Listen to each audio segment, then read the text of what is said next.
This morning, the US is out and the Taliban has taken over, parading in US uniforms and salvaging left behind equipment in Afghanistan. Snap poll, we put the question out and asked if an election was held tomorrow in Australia, how would people vote? And the inquiry into who knew what when, Brittany Higgins' case, put on hold. It's Thursday, the 2nd of September, 2021.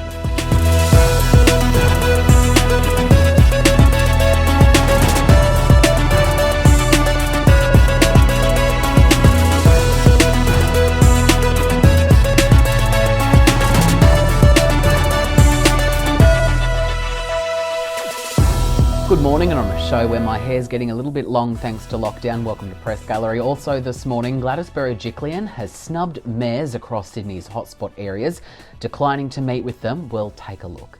But first this morning, a look at the mammoth evacuation from Afghanistan as the US officially withdrew their last troops. The United States ended its 20-year war in Afghanistan on Tuesday with the conclusion of the largest non-combatant airlift in American history.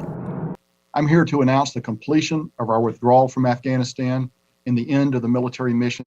123,000 people flown out of the now Taliban-controlled country, the Taliban firing barrages of celebratory gunfire after the last aircraft departed. Not all Americans were able to get out.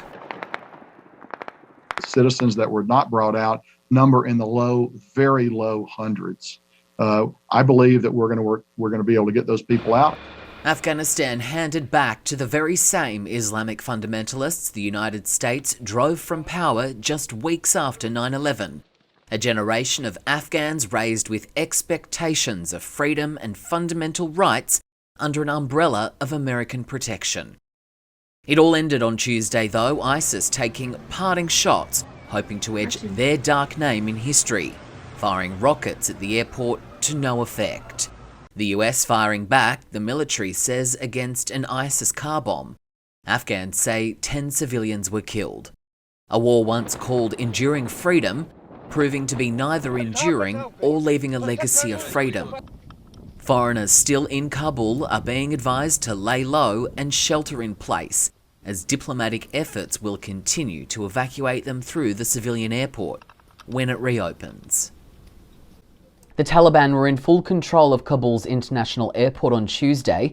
Before dawn broke, heavily armed Taliban fighters walked through hangars, passing some of the 7 helicopters the State Department used in its evacuations before rendering them unflyable. Taliban fighters draped their white flags over barriers at the airport as others guarded the civilian side of the airfield. Last week, an Islamic State suicide attack at an airport gate killed at least 169 Afghans and 13 US service members. US Secretary of State Anthony Blinken on Monday said the US Embassy in Kabul will stay vacant and that diplomats posted to Afghanistan will work from Qatar. He spoke shortly after the Pentagon announced the completion of the US military pullout. We put the question out earlier this week on a Twitter poll asking if an election was held in Australia tomorrow, how would you vote? For the ALP, the LNP or another minor political party? Thank you to the over 1,000 people who responded. Some may be surprised to learn that those not supporting the ALP aren't supporting the LNP either. 90% of over 1,000 people polled are looking for new leadership from outside the 2 biggest political parties. 67% would vote for the ALP, while the LNP had support from 80% of the group. Parliament has joined together to honour the life of Labor Senator Alex Gallagher, who died this week following a battle with lung cancer. Prior to entering Parliament, Senator Gallagher had a 22-year career with the Transport Workers Union. The senator, who was elected in 2010, had taken leave after being diagnosed with cancer in July last year. He was aged 67. Senate President Scott Ryan confirmed the news on Monday before the Upper House adjourned early as a mark of respect for their colleague. Senators, it is my very sad duty to inform the Senate of the death overnight of Senator Alex Gallagher, who has served Australia and South Australia with distinction in this place since his election in 2010. A motion of condolence will be moved at a later date to be determined in consultation with his family and his colleagues. As a mark of respect to the memory of Senator Gallagher, I ask senators to join in a moment of silence.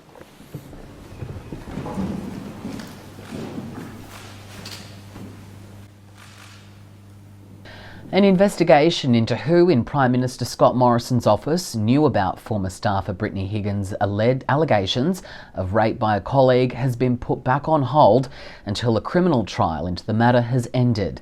The Prime Minister's Chief of Staff announced on Monday he had suspended his inquiry after taking legal advice about whether it could prejudice the court case. This is the second time the inquiry has been suspended.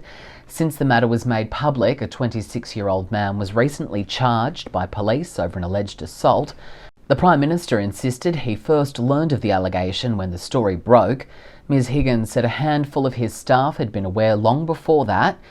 Given the timing, Monday's announcement has raised questions about the inquiry's ability to complete its work before the next federal election, which is due by May next year.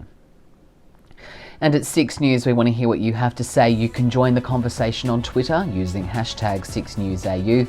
Next week, we'll share your thoughts on Australian politics. If you have any questions or if you have anything you'd like us to dive into, head to our website 6newsau.com and contact us. The Tasmanian Premier was hospitalised earlier this week with an undisclosed illness. Peter Gutwein was discharged on Tuesday morning after becoming unwell at his offices earlier on Monday. Testing revealed no serious health concerns.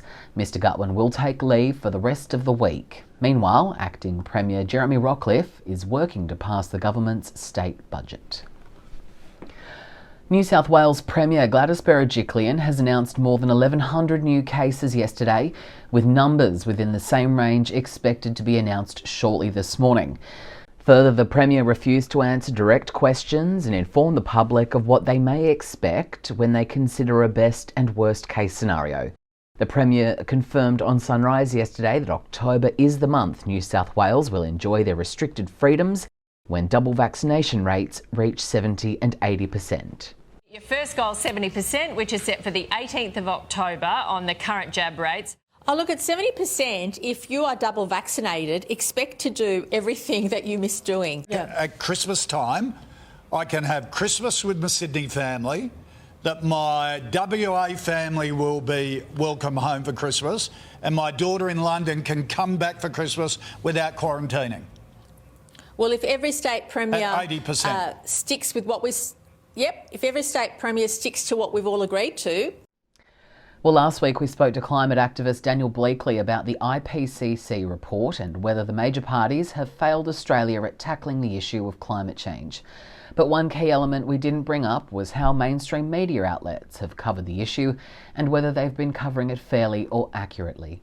We started off by asking him whether he thinks they've done a good or bad job at reporting on the subject.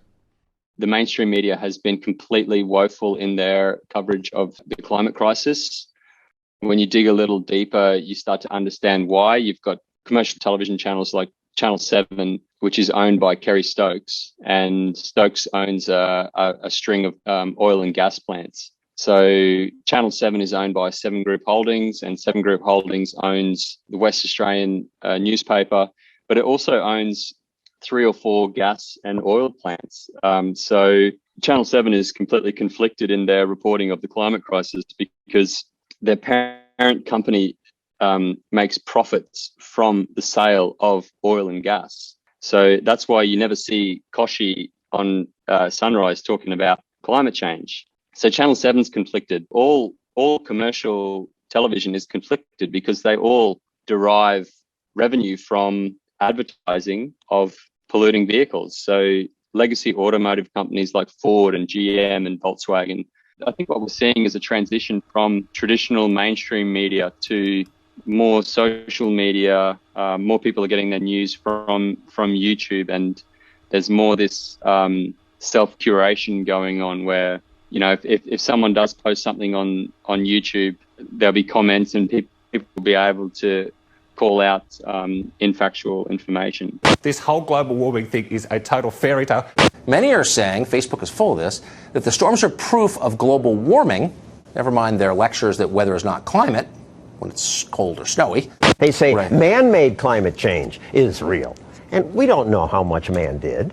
Climate science has been framed as a debate, and we've seen even on highly respected programs like Q&A on our public broadcaster, the ABC, you don't have to go back very, very many years to see a time when Q&A would have a climate scientist on one side of the panel and a climate denier on the other side of the panel, and they're having a debate about the science of climate change. To debate climate science, it's like debating gravity. There is now more empirical evidence to support human-induced climate change than there is for the field of physics. And just a quick note on that, since speaking to Daniel, Kerry Stokes resigned as the CEO of 7 Group Holdings. And that is Press Gallery for this week. Thank you so much for your company. Again, Leo will have 6 News this Sunday from 8 p.m, so join him for that. I'm Christian Penny. I hope you have a great day.